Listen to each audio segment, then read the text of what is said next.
Et on a deux toubibs côte à côte, puisqu'on accueille Philippe Juvin, médecin, député Les Républicains des Hauts-de-Seine. Bonjour, docteur Juvin. Bonjour. On va parler de la fin de vie. Pas de la loi qui va arriver à l'Assemblée nationale, mais des LR. Est-ce que les LR ne sont pas en fin de vie ? Ce qui est sûr, c'est que nous n'avons ni incarnation aujourd'hui, ni ligne politique claire. Donc il y a quand même beaucoup de travail. En fait, si l'élection présidentielle arrivait Pas la semaine d'incarnation. prochaine... Non, il n'y a pas d'incarnation.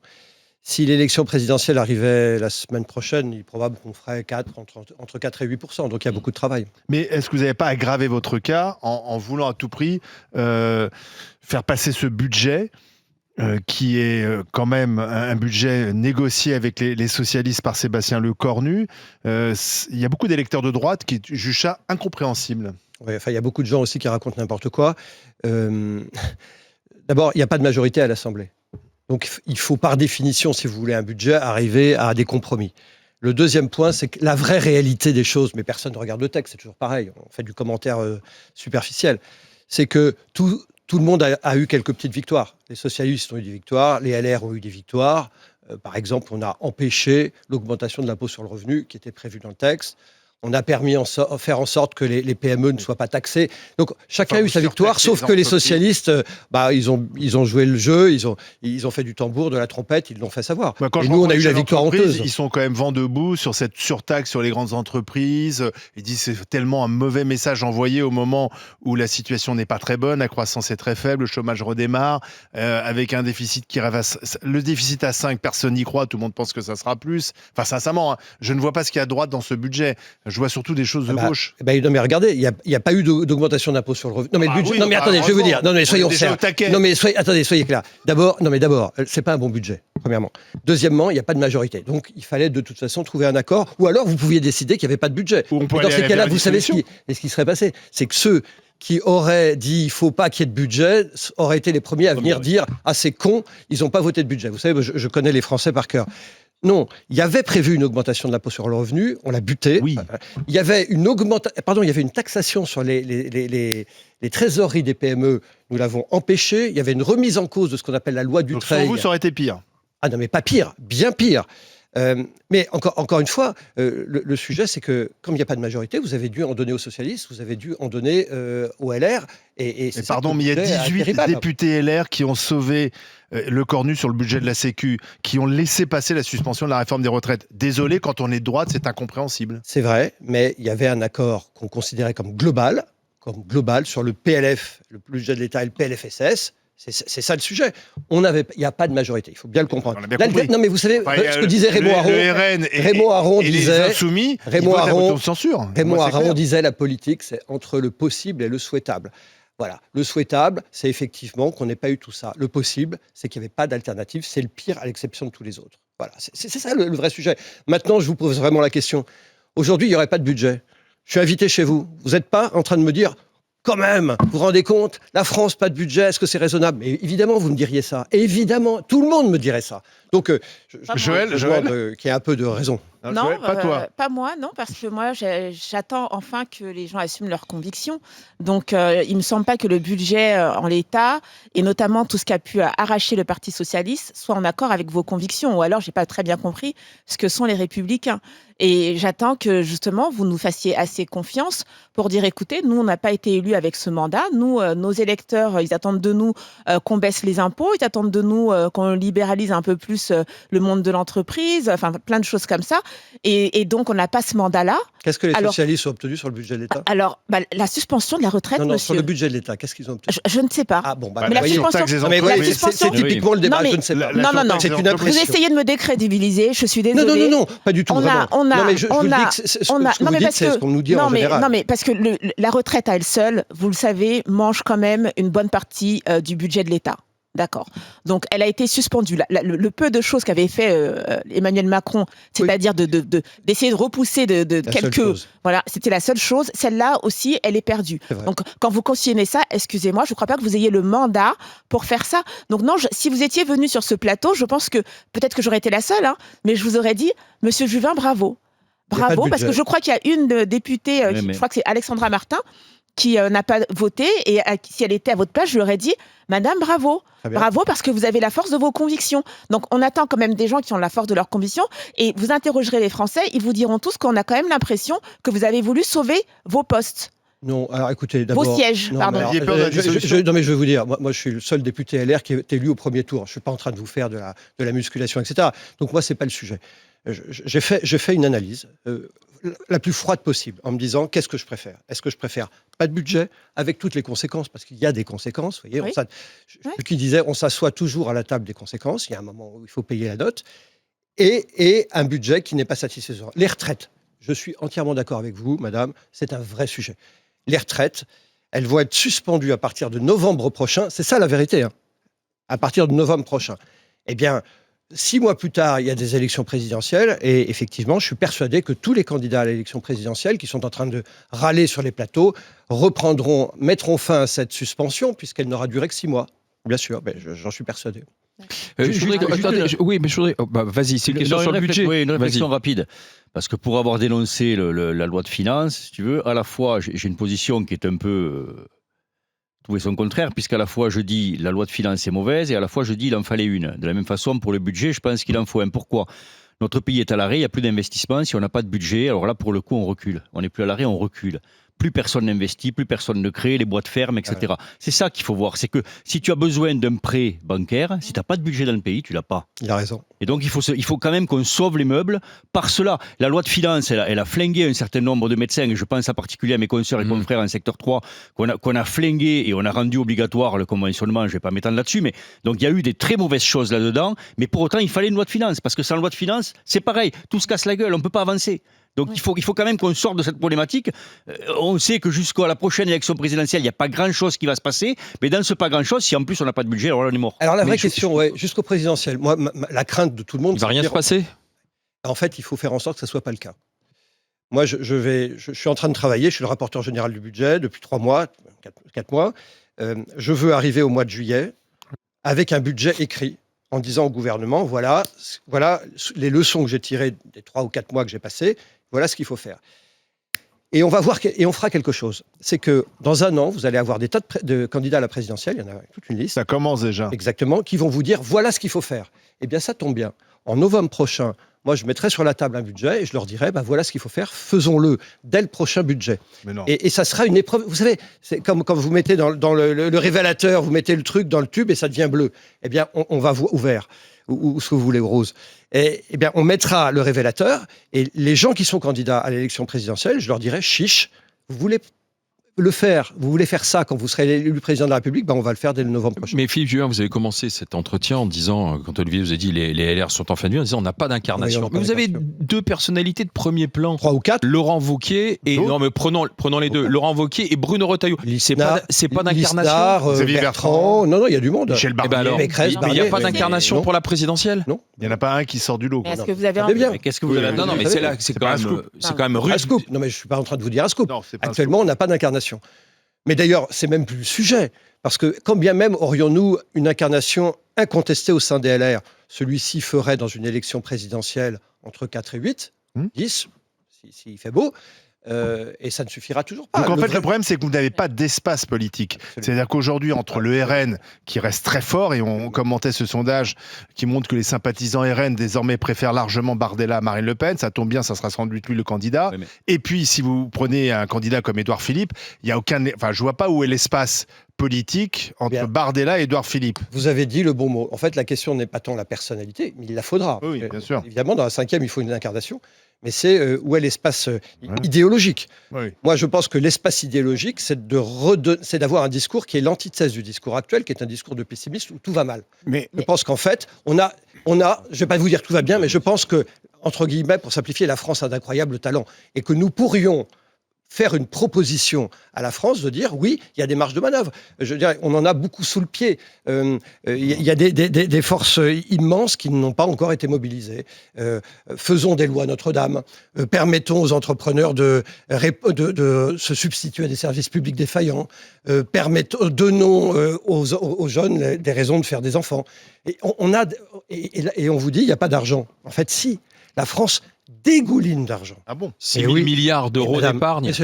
Mais l'argent est jeté par les fenêtres en permanence. Ah, ça, On c'est jette ça. l'argent par les fenêtres. Oui. Et donc, moi, je pense qu'il y a toutes les raisons d'avoir de l'espoir et de l'espérance et d'avoir un discours positif Donc, à il faut condition de venir- changer les règles du jeu. Pour Voilà. ça, il faut, vous savez, Reagan disait la politique, c'est l'art de donner envie. Absolument. Oui. Moi, je suis surpris un peu par votre discours défaitiste et surtout cette vision C'est le qui contraire. consiste à... Non, mais politiquement défaitiste, je veux dire. Et cette vision qui consiste à penser que, somme toute, voilà, si on est premier à faire 6 à 8%, bah, on fera 6 à 8%. Comme si la dynamique n'existait pas en politique. Vous-même, vous avez fait, je m'en souviens, un assez beau parcours pendant la primaire. Personne ne vous connaissait avant cette primaire. Vous avez fait une bonne campagne pendant la primaire. On vous a remarqué pendant les débats et vous avez fait un score correct à la fin. Primaire ou présidence du parti, je ne sais plus exactement, mais il y a eu J'ai fait 10 fois d'élections. plus que Bruno Bon. Le Maire. Voilà. Non, mais voilà. Donc, c'est bien 3%. qu'en politique, il y a des dynamiques. Oui. Donc, moi, ce que je pense, ce qu'on peut constater quand même à LR, franchement, est-ce qu'il n'y a pas une énorme surdité de la part des caciques de ce parti qui refusent obstinément de lâcher leur place, qui vont, mais jusqu'à la mort, en gardant leur mandat, qui veulent indéfiniment être reconduits, qui étouffent tous les jeunes qui essayent d'exister, qui à force se retrouvent entre vieux avec des idées de vieux, qui ne font aucun effort pour coller à cette époque. Enfin, je veux dire, il faut quand même ouvrir les yeux au bout d'un moment. Qui est le favori de cette élection présidentielle? C'est Bardella, dont on ne sait même pas s'il a déjà 30 ans et s'il les aura en 2027. Il faut peut-être ouvrir les yeux. Que font les gens toute la journée? Ils sont sur leur téléphone, ils regardent TikTok, Consigny. Instagram, Twitter.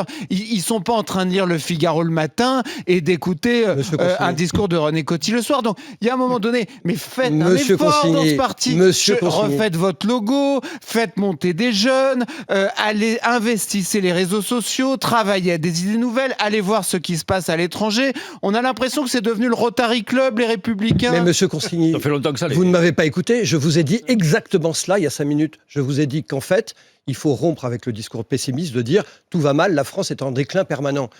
Je vous l'ai dit il y a 5 minutes. Et je pense, parce que, et c'est pas de la méthode Coué, parce que je crois cela profondément. Je pense que nous avons des marges de manœuvre beaucoup plus grandes que nous le croyons. C'est une évidence. Maintenant, sur le fait que le parti est plein de vieux, d'abord, excusez-moi, la gauche avec Jack Lang qui a 85 et plus, je ne sais plus, qui est toujours là.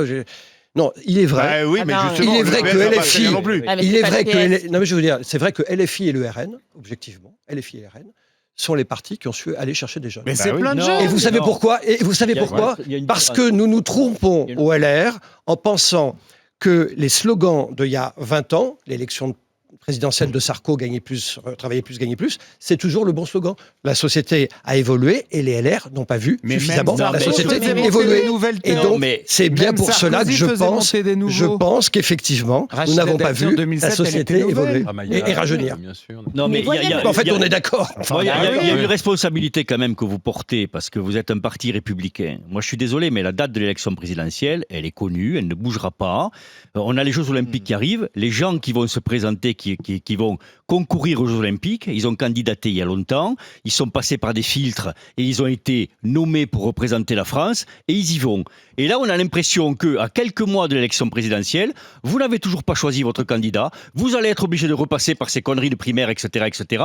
Ce qui fait votre différence avec LFI et avec le RN, c'est qu'ils ont C'est la nommé leur jeunesse. candidat. Non, Non, c'est ils la ont jeunesse nommé aussi. leur candidat C'est depuis ça, longtemps séparé, et bah ils sont oui. arrivés à n'avoir Mais qu'un. c'est la Pourquoi fameuse vous y allez pas parce que c'est la fameuse Mais si, incarnation. c'est- Pourquoi il Mais n'y a non, pas mais attends, il n'y a pas d'incarnation parce que nous ne sommes pas encore. Non, Nous il y a un n'avons pas manque de suffisamment responsabilité. travaillé intellectuellement. Ben oui, mais il y a un C'est manque ça le vrai Ah, mais sujet. ça, alors, Nous pensons que la société, enfin un certain nombre de gens pensent que la société d'aujourd'hui, c'est la société d'il y a 20 ans, alors qu'elle a changé.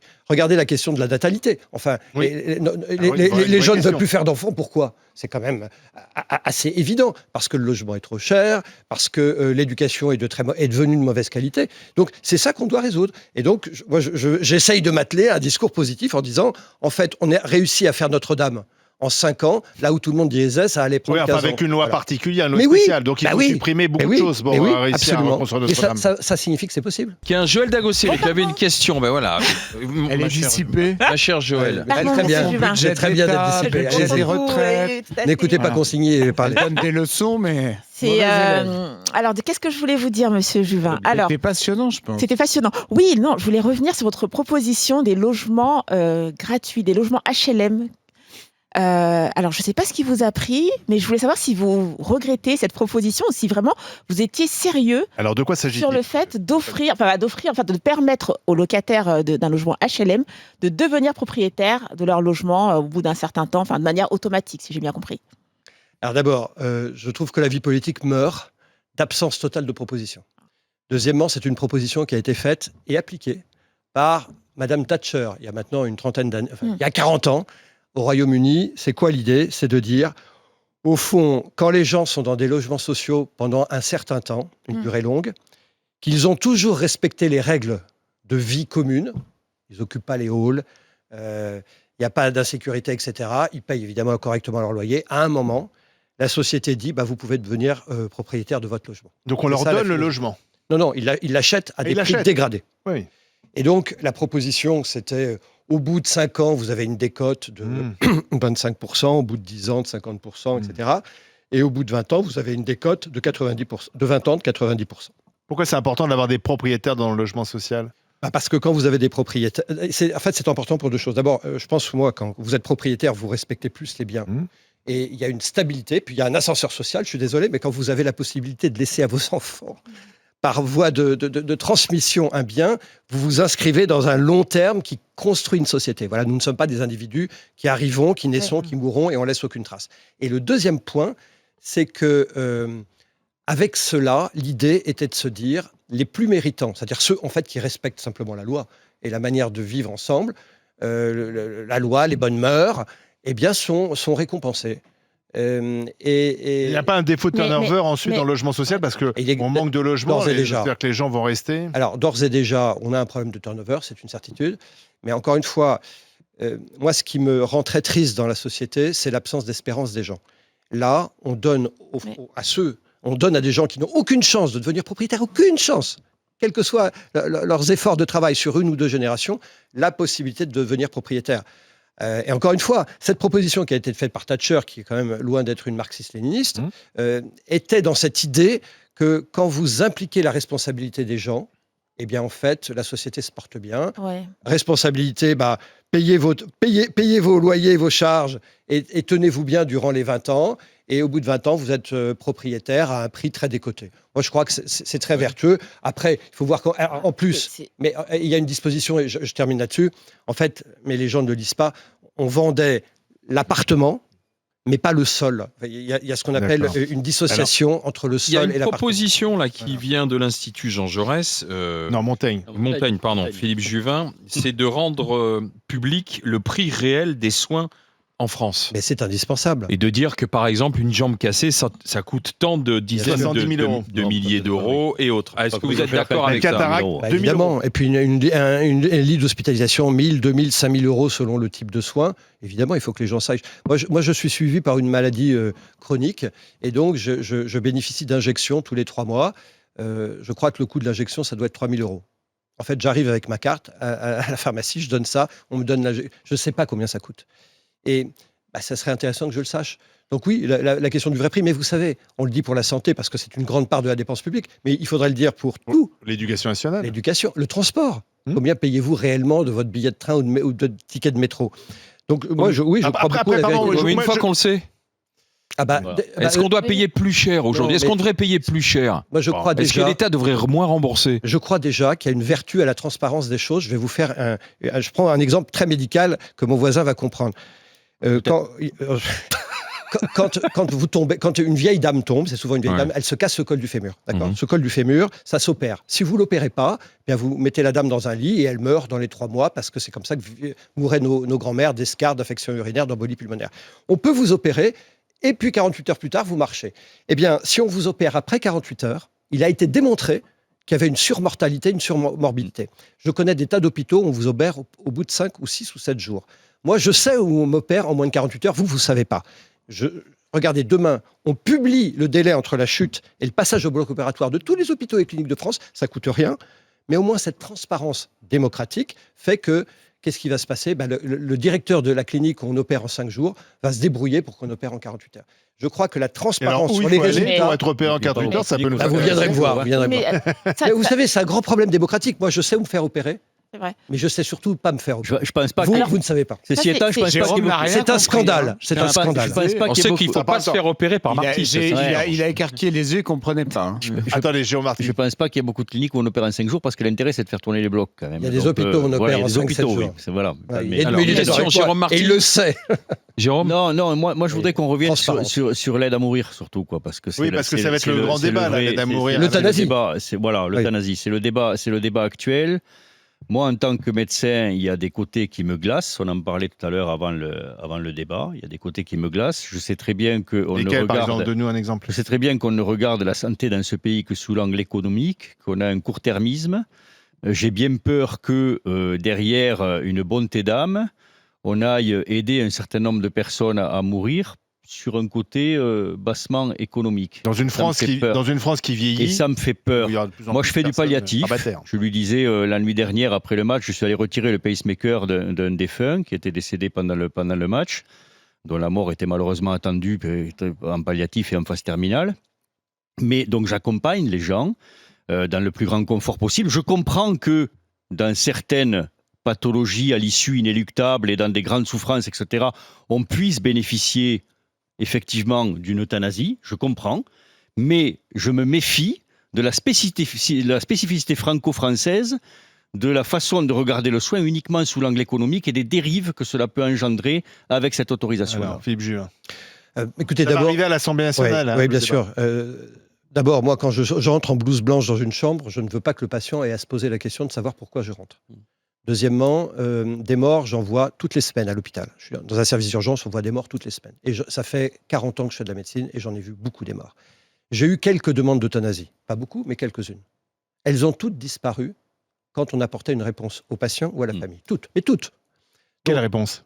Là, ça peut être une réponse liée à la douleur, liée aux nausées, liée à l'inconfort, liée à une question sociale, liée à une solitude, liée à une détresse psychologique. Il y a des tas de raisons. Vous n'avez jamais eu envie de mourir ? Moi, j'ai eu envie de mourir. Moi, non. Moi, on passe des épreuves, on a envie de mourir. Envie de tuer Eh des bien, gens, à oui, ce mais moment-là, bon. il faut que quelqu'un vous tende la main. Or, ma crainte, si vous voulez, c'est que par défaut d'accès aux soins palliatifs, mais pas simplement aux soins, les gens demandent l'euthanasie. Vous vous rendez compte quand même, que la loi prévoit qu'on puisse vous proposer l'euthanasie et la réaliser 48 heures après la demande. 48 heures après la demande. Alors que pour n'importe quel geste chirurgical un peu complexe, on vous demande de 7 ou 15 jours de réflexion. Ouais. Vous vous rendez compte qu'en France, pour avoir une consultation contre la douleur, il faut 2 à 7 mois selon l'endroit où vous êtes. Là, ça sera 48 heures. En fait, mais pourquoi on n'arrive pas non plus à développer les soins palliatifs ? Parce que c'est souvent ça aussi, c'est que bien sûr, faute de soins bien sûr. palliatifs. Un Français sur 2 qui meurt aujourd'hui et qui a besoin de soins palliatifs n'a pas accès aux soins palliatifs. Voilà. Donc le vrai sujet, il est là. Or, est-ce qu'on bâtit une société qui règle le problème qui s'en débarrasse en disant voilà, moi je vous donne la mort, c'est plus facile, ou est-ce qu'une société qui prend des responsabilités très complexes pour aider les gens ? On peut très bien donner ce cadre et cette liberté, ce que François de Closets appelait la dernière liberté. Je vais vous poser on une n'est question. pas obligé d'y passer. Mais est-ce que vous êtes toujours libre ? Pardon. Non, mais je comprends votre question. Je m'explique Non, et bien je vous sûr. donne un exemple très, très parlant.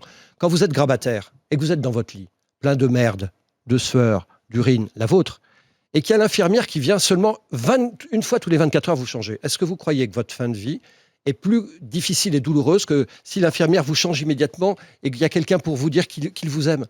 Évidemment, quand vous êtes pauvre et isolé, la fin de vie, elle est plus compliquée. Donc, ce qui va se passer, c'est que c'est une loi qui est imaginée par des gens plutôt riches, inquiets de la souffrance et de la déchéance, très entourés, et qui s'appliquera d'abord aux pauvres. D'ailleurs, dans certains pays, comme par hasard, l'euthanasie, ça s'applique d'abord aux personnes qui sont en situation de difficulté sociale ou handicapées.